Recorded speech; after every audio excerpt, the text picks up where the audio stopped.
बिस्मिल्लाहिर्रहमानिर्रहीम अल्हम्दुलिल्लाहि रब्बिल आलमीन वस्सलातु वस्सलामु अला अशरफिल अंबियाइ वल मुरसलीन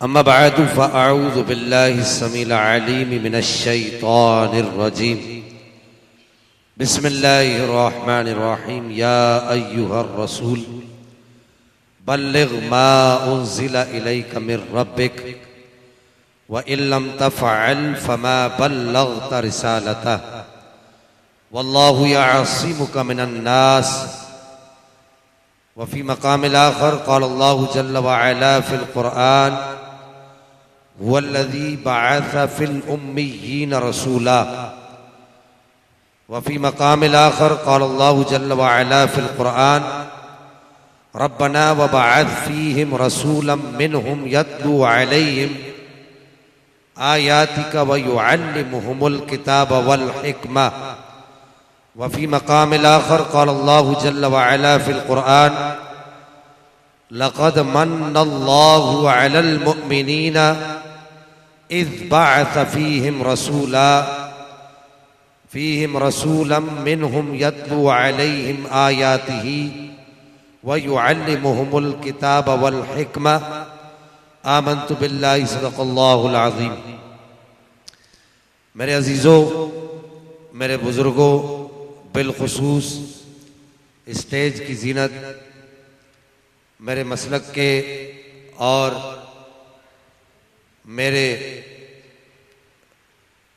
निहायत ही दिल के करीब, बिल्कुल दिल की जानिब बैठे हुए हज़रत अल्लामा मौलाना आलिम इब्ने आलिम और निहायत ही मुजाहिदाना किरदार अदा करने वाले, बिलखुसूस ख़त्म नबूवत के मसले में मेरे भाई, मेरे दोस्त, जानिबैन से मोहब्बत का इजहार रखने वाले हज़रत अल्लामा क़िबला ज़ुबैर क़ादरी साहब दामद बरकातुहुल क़ुद्सिया, आप किसी तारुफ के मोहताज नहीं हैं।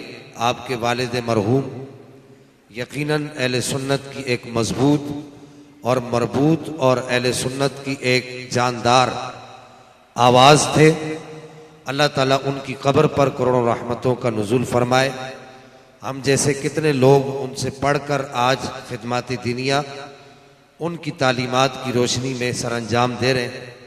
मेरी मुराद ज़ुबैर भाई के वालिद मरहूम क़िबला मुफ्ती अहले सुन्नत मुजाहिद तहरीक ख़त्म नबूवत हज़रत अल्लामा मुफ्ती अब्दुल अलीम क़ादरी साहब दामद रहिमहुल्लाह और मेरी दाएं जानिब तशरीफ़ फरमाए क़िबला मुफ्ती राशिद साहब दामद बरकातुहुल क़ुद्सिया और मेरी बचपन की यादों के मेरे दोस्त, मेरे मोहसिन, मुझसे बेलौस मोहब्बत करने वाले क़िबला डॉक्टर अब्दुल मालिक तनोली साहब मतानल्लाहु ताला बितुल हयाती और इस महफिल के रूह रवा क़िबला काजी साहब, मैं उनको काजी साहब कहता हूँ और आप काजी हैं भी, अब्दुल अजीज़ भाई, आपके साहिबजादगान, आपके मुताल्लिकीन, मुतवस्सिलीन, दीगर अहबाब और बिलखुसूस इस महफिल के इंतज़ाम व इंसिराम में बहुत ज़्यादा दीगर अहबाब की तरह बढ़ चढ़ कर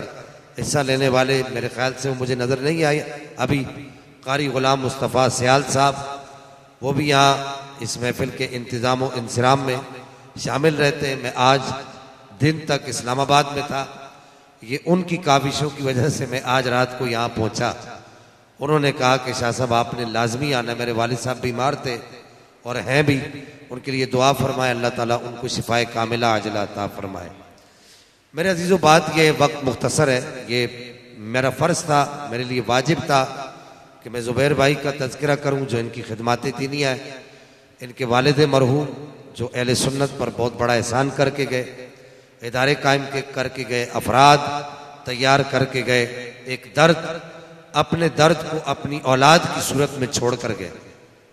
ये बहुत बड़ा सदका जारिया होता है और ये एक आलिम दीन की सबसे बड़ी जो कामयाबी होती है, जो टॉप लिस्ट की कामयाबी होती है, उससे बड़ी कामयाबी कोई नहीं होती कि उसकी औलाद उसके नक्शे कदम पर चले। ये मेरे लिए वाजिब था और दीगर अहबाब का तज़किरा करना भी मेरे लिए लाजिम व मलजूम था।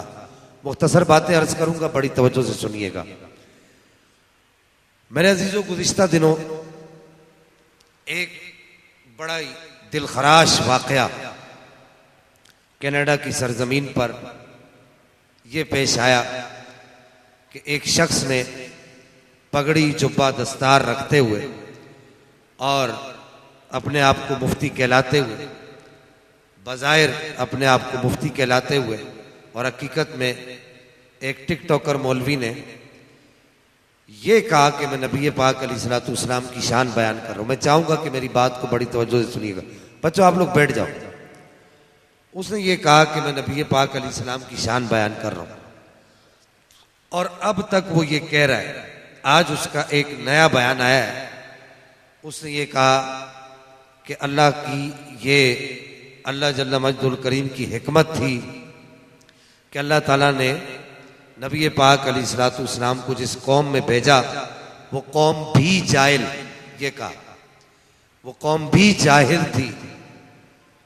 तो ये कहकर, ये उम्मी का तर्जमा नहीं है मेरे अजीजों, जाहिल ये उम्मी लफ्ज का तर्जमा जो मैंने कुरान की आयत पढ़ी, उलमा बैठे वो समझते हैं इस बात को। हमने इससे पहले कि मैं इस पर गुफ्तगू करूं, हमने उस मौलवी को बाज जो जर्नलिस्ट हैं, जो उनके इदारे से मुताल्लिक हैं, उनके ज़रिए से हमने उनको कहा कि आप मौलवी साहब टाइम निकालें, आप बैठे, आपका उस्ताद बैठे, या आपके मदरसे का कोई जर्राड किस्म का मौलवी बैठे। ये जो आप बार बार नबी पाक को उम्मी कहकर आप अलैहिस्सलातु वस्सलाम के उलूम पर और आप सल्लल्लाहु अलैहि वसल्लम की ज़ात अक़दस पर, ओ पुत्र, ओ टूटी पहलवान भेजा,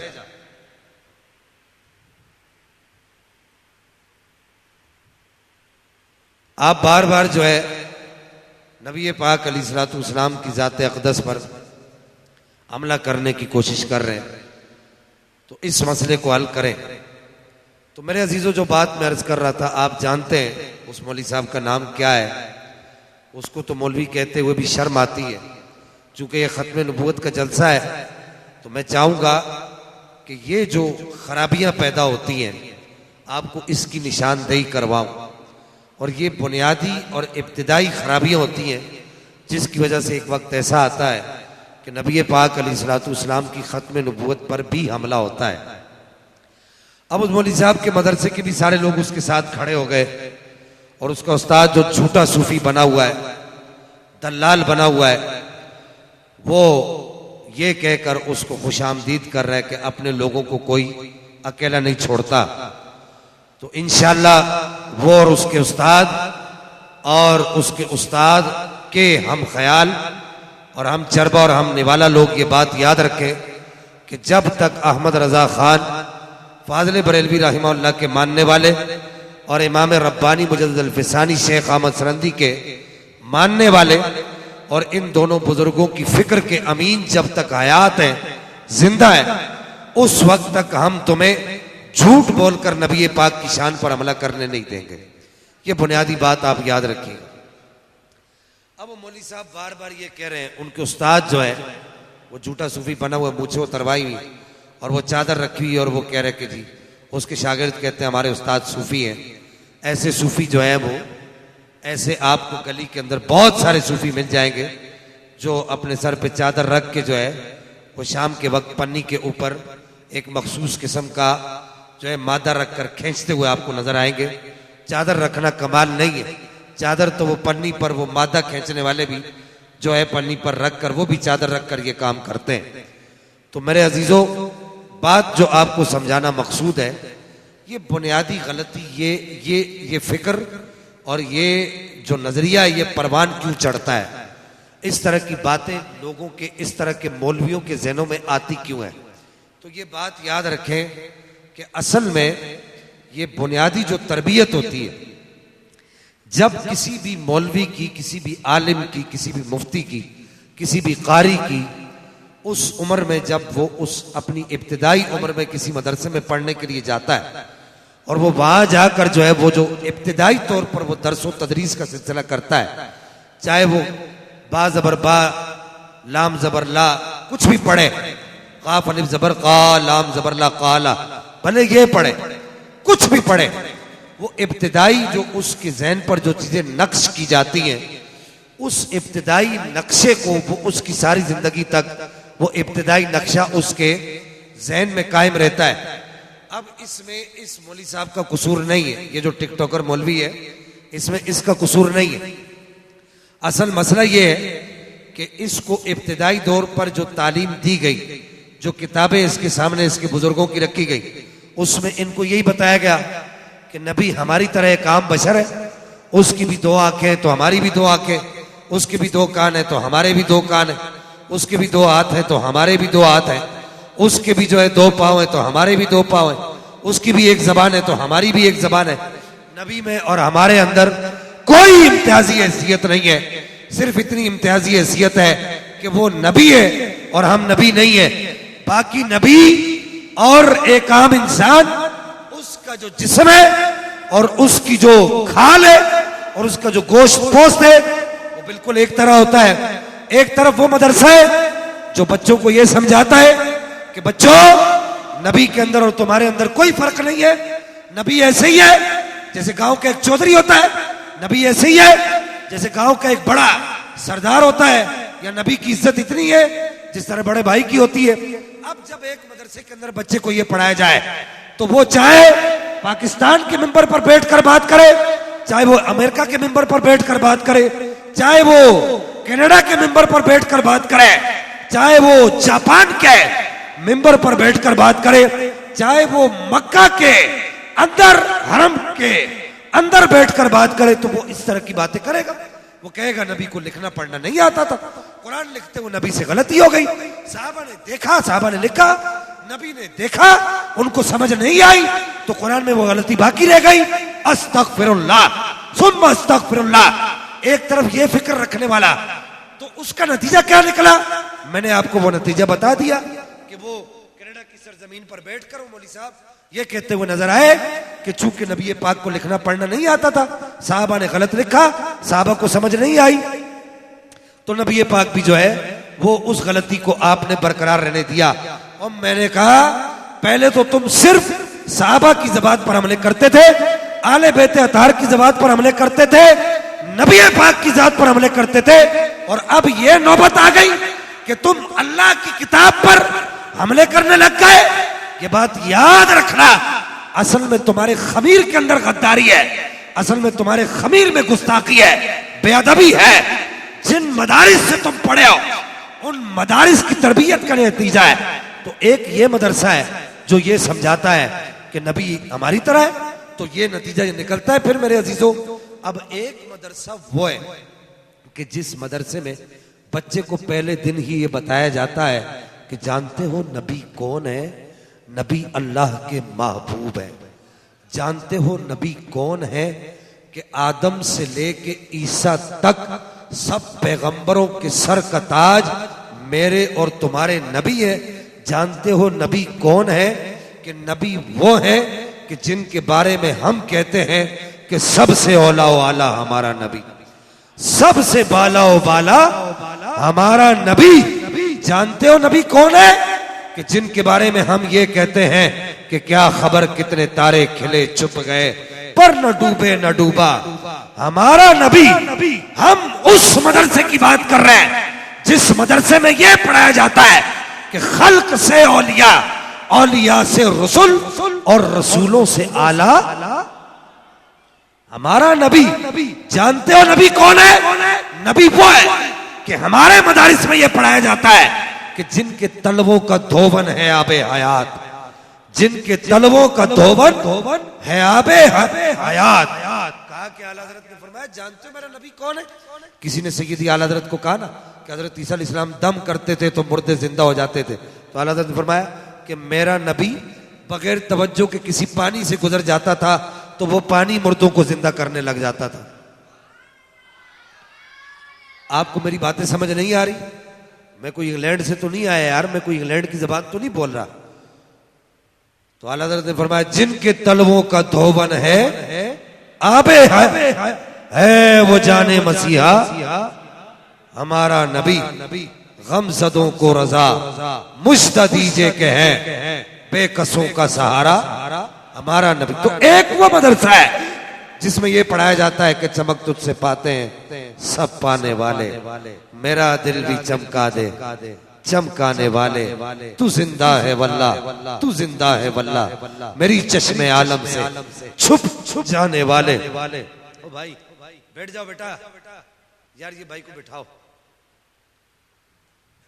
एक वो मदरसा है जिसमें पढ़ाया जाता है कि अर्श हक है मसनद रिफात रसूलुल्लाह की, देखनी है हश्र में इज्जत रसूलुल्लाह की। और एक वो मदरसा है जिसमें ये पढ़ाया जाता है हश्र में होगा ये मालूम कि जीता कौन और हारा कौन। और वो मदरसा फैजाबाद में भी लग जाता था। उसके लिए उस मदरसे के लिए कोई जो है वो इमारत की जरूरत तो नहीं होती थी, जामिअतुर रशीद तो जामिअतुल गरीब की तरह वो मदरसा जो है जनवरी की यख बस्ता हवाओं में फैजाबाद में भी लगता था। वहां भी ये कहा हश्र को होगा ये मालूम कि जीता कौन और हारा कौन, और हम सुए हश्र चलेंगे शहे अबरार के साथ, काफिला होगा रवा काफिला सालार के साथ। ये तो तैबा की मोहब्बत का असर है, वरना कौन रोता है लिपट कर दरो दीवार के साथ।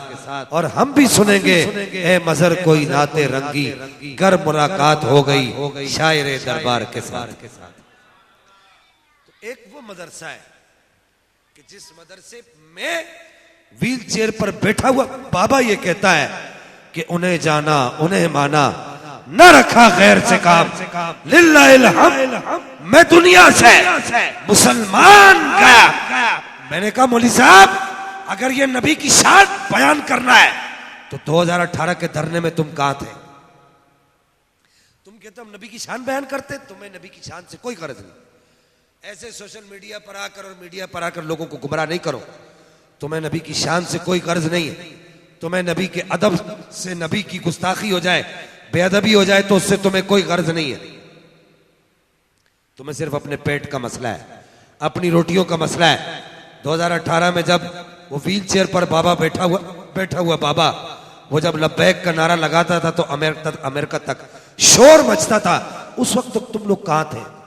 उस वक्त तुम कहां थे? खत्म नबूवत का मसला था, मुसलमानों के अहले सुन्नत के छोटे छोटे बच्चे वहां शामिल हुए। उसकी वजह क्या थी? उसकी वजह यही थी कि इनके मदरसों में पढ़ाया जाता है कि मैं वो सुन्नी हूं जमील कादरी मरने के बाद। बोलो ना सुन्नियों, ऊंचा बोलो सुभान अल्लाह। इनके मदरसों में पढ़ाया जाता है कि मैं वो सुन्नी हूं जमील कादरी मरने के बाद मेरा लाशा भी कहेगा सलातु वस्सलाम। वो बाबा जी कहते थे ना कि कंजरियां दे पुत्र जंग नहीं लड़ते। नहीं समझ आई आपको बात मालिक भाई?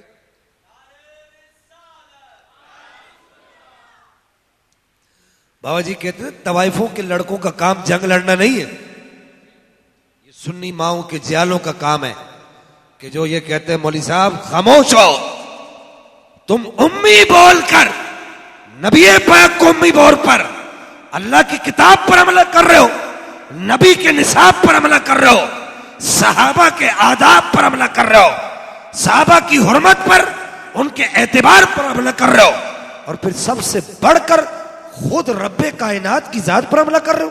तुम्हें शर्म नहीं आती? सोचने की बात है। बोला जी वो कुरान आया साहबा से गलत लिखा गया, तो मैंने कहा जिब्रील अमीन कहां थे उस वक्त? लिखवा तो वो रहे थे ना, सुना तो वो रहे थे ना नबी पर, तो वो पास ही खड़े होते थे। वो कहते ना कि या रसूल अल्लाह ये गलत लिख रहे हैं साहबा।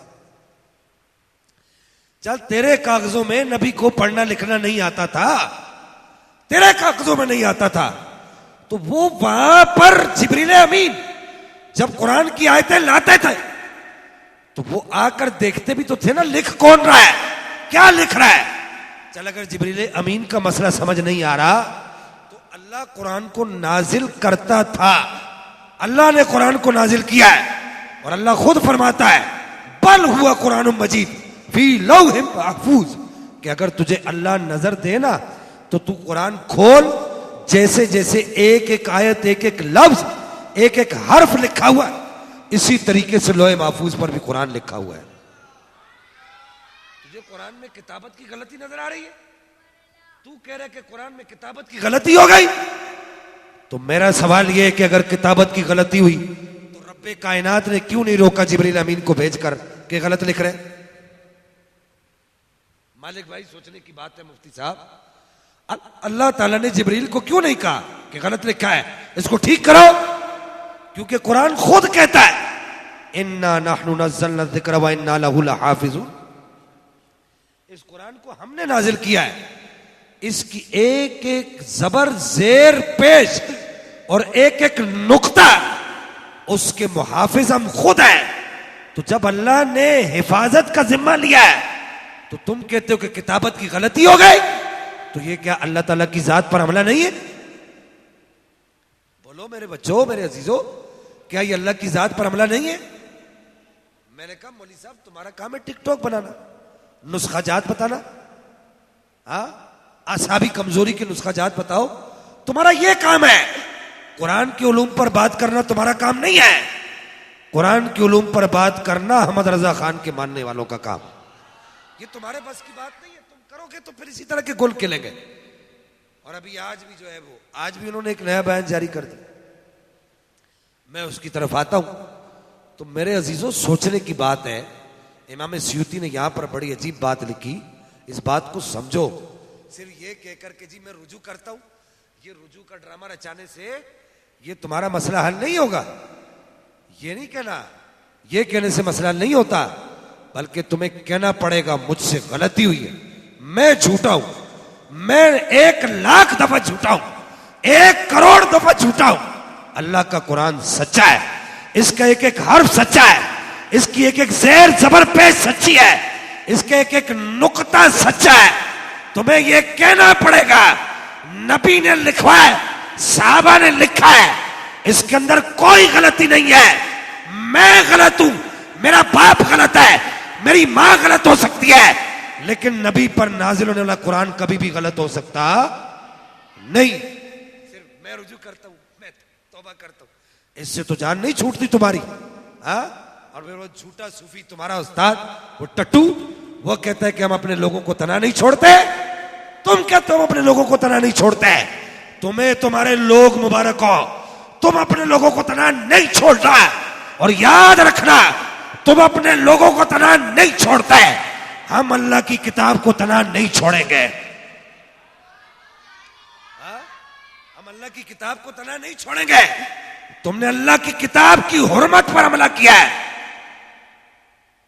तुम कहते हो जी इसमें किताबत की गलती हो गई, ये कैसे मुमकिन है? इसमें किताबत की गलती कैसे हो सकती है?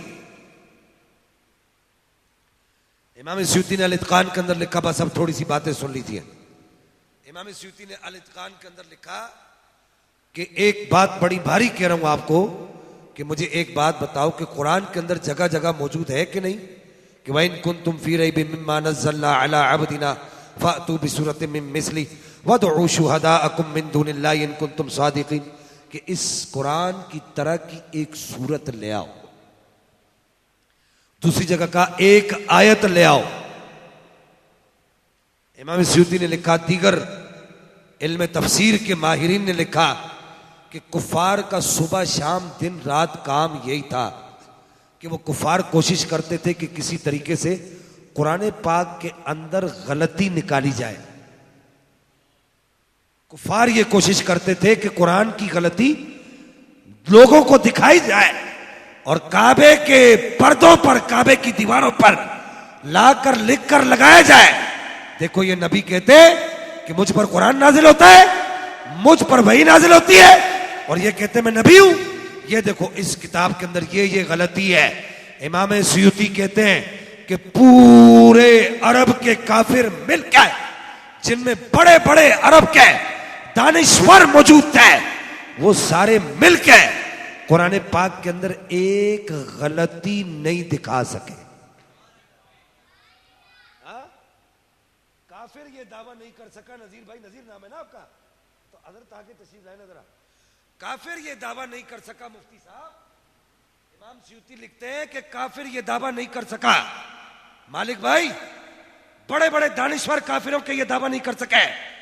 आज लोग कहते हैं कि जुल्फिकार शायद से रोला डाल रहा है, हम रोला नहीं डाल रहे, हम तुम्हें बता रहे हैं कि जो दावा काफिरों ने नहीं किया वो दावा तुमने दाढ़ी रखकर, पगड़ी बांधकर, मुफ्ती का नाम लिखकर, अपने नाम के साथ मुफ्ती लिखवाकर तुमने वो दावा कर दिया। कोई काफिर नहीं कह सका कि कुरान में गलती है, और तुम कह रहे हो कि कुरान में गलती है। कोई रिवायत मुफ्ती साहब आपकी नजर से ऐसी गुजरी? आप पढ़ते रहे दरस निजामी, आपकी नजर से कोई रिवायत ऐसी गुजरी? आप रहे बड़े बड़े उलमा के साथ, कभी किसी आलिम से आपने सुना कि फला काफिर ने दावा किया था कि कुरान के अंदर गलती रह गई है, इसमें यह गलती है? बल्कि कुरान को देखकर काफिर यही कहते थे, ना ना ना भाई, ये कलाम किसी बशर का कलाम नहीं है, ये कलाम हर गलती से पाक है। काफिर ये कहते थे हम गलत हो सकते हैं, मोहम्मद अरबी पर नाजिल होने वाला कुरान गलत नहीं हो सकता। आज वो दाढ़ी रखकर और पगड़ी बांधकर तुम जो है, तुम्हारा काम है मौली साहब लोगों को निकाह की तरगीब दिलाओ, बस नुस्खे बताओ, ये कहो कि बकरे खाओ तो फ्रूट खाओ तो खजूरे खाओ, जैतून का तेल पियो, बस तुम्हारा काम लोगों को ये बताना है। तुम्हारा काम ये बताना नहीं है कि नबी की शान कैसे बयान की जाती है, वो तुम छोड़ दो। नबी की शान बयान करेंगे आला हज़रत के मानने वाले। ये तुम्हारे पूरे मदरसे का काम नहीं है। तुम्हारा पूरा मदरसा एक तरफ खड़ा हो और सुन्नियों का पहले साल का बच्चा एक तरफ खड़ा हो। सुन्नियों के पहले साल के बच्चे को बोलो तू भी शान मुस्तफा बयान कर, और तुम्हारा मुफ्ती भी शान मुस्तफा बयान करे। दुनिया फैसला कर लेगी कि अगर मुस्तफा की शान बयान करने का हक अदा करने की कोशिश अगर किसी ने की है तो इस बच्चे ने की है, तो नतीजा यही निकलता है कि अगर रसूलुल्लाह की शान बयान करनी है, अगर कुरान की शान बयान करनी है, वो तुम्हारे बस का काम नहीं है, वो उन लोगों के बस का काम है जो सय्यदी आला हज़रत के वारिस है या इमाम रब्बानी की फिक्र के अमीन है। नबी पाक अलैहिस्सलाम की तालीम गलत हो सकती नहीं है, पूरी कायनात गलत हो सकती है। अल्लाह की किताब कुरान मजीद के अंदर कोई गलती हो सकती नहीं है। और फिर मजे की बात, आखिरी बात कर दूं, फिर वक्त खत्म हो गया है, बड़ी तवील बात हो गई, फिर खत्म नबूवत के हवाले से एक बात कर दूंगा। आखिरी बात, कुरान यानी वही, वही जब भी किसी के पास आती है तो उसके लिए शर्त है कि वही का लाने वाला मासूम हो। वही जो ला रहा है वो क्या हो? मासूम हो। और जिसके पास वही आ रही है वो भी मासूम हो, यानी कि लाने वाला भी मासूम और जिसके पास आ रही है वो भी क्या हो? मासूम। मासूम का मतलब क्या होता है कि उससे गलती हो सकती नहीं। वली साहब तुम्हें फिर हम चैलेंज कर रहे हैं, अपने जामे में बुलाओ, किसी कोर्ट में बुलाओ, किसी कचहरी में बुलाओ, ये जो मुकद्दमात हमने कायम किया है इनमें किसी एक मुकद्दमे को तोड़कर दिखाओ कि नबी करीम मासूम है, कुरान लाने वाला मासूम है फरिश्ता। तुम कह रहे हो मासूम से गलती हो गई। मालिक भाई बात समझ आ रही है? हजरत जाग रहे आप? तुम कह रहे हो मासूम से गलती हो गई। तुमने मासूम की इस्मत पर हमला किया है, और सिर्फ एक मासूम की इस्मत पर हमला नहीं किया, बल्कि जो मासूम कुरान ला रहा था और फिर जब वो कुरान ऊपर से नाजिल हो रहा था उसके इर्द गिर्द लाखों फरिश्ते, मासूम फरिश्ते उसके इर्द गिर्द आते थे, तो इतने सारे मासूमों की इस्मत पर तुमने हमला किया है, ये कहकर के कुरान में किताबत की गलती रह गई। भाई मासूम से तो गलती होती नहीं है। इस वजह से सय्यदी आला हज़रत फरमाते थे कि जिसको तुम नबी मानते हो वो नबी की अजमत शान नहीं है जो तुम बयान करते हो। जिसको हम नबी मानते हैं वो मुहम्मदुर रसूलुल्लाह है। तुम जो बातें करते हो वो नबी की बातें नहीं है। तुम जो बातें करते हो वो नबी की बातें नहीं है। असल में जो बातें हम करते हैं वो मुहम्मदुर रसूलुल्लाह की बातें है, और मुहम्मदुर रसूलुल्लाह की ये शान है कि पूरी जिंदगी में आपसे कभी भी कोई गलती हुई नहीं है। अल्लाह जल्ल मजदुहुल करीम हमें इस मसले को समझने की तौफीक अता फरमाए। अब खत्म नबूवत के हवाले से एक बात सुन लीजिए। खत्म नबूवत के हवाले से ये बात याद रखिए कि खत्म नबूवत का जो अकीदा है हमारा, ये अकीदा हमारा कतई अकीदा है कि नबी पाक अलैहिस्सलाम अल्लाह के आखिरी रसूल हैं। आपके ज़माने में या आपके बाद क़यामत तक कोई नया नबी नहीं आएगा। इस अकीदे को मानना फर्ज है। क्या इस अकीदे को मानना क्या है? फर्ज है। और इस अकीदे को, जिस अकीदे को मानना फर्ज हो, उसका इनकार कुफ्र होता है। तो जो भी किसी भी तरीके से अकीदा खत्म नबूवत का इनकार करेगा, ऐसा आदमी दायरा इस्लाम से खारिज है। अल्लाह जल्ल मजदुल करीम हमें अमल की तौफीक अता फरमाए। वाखिर दावाया अनिल हम्दुलिल्लाहि रब्बिल आलमीन।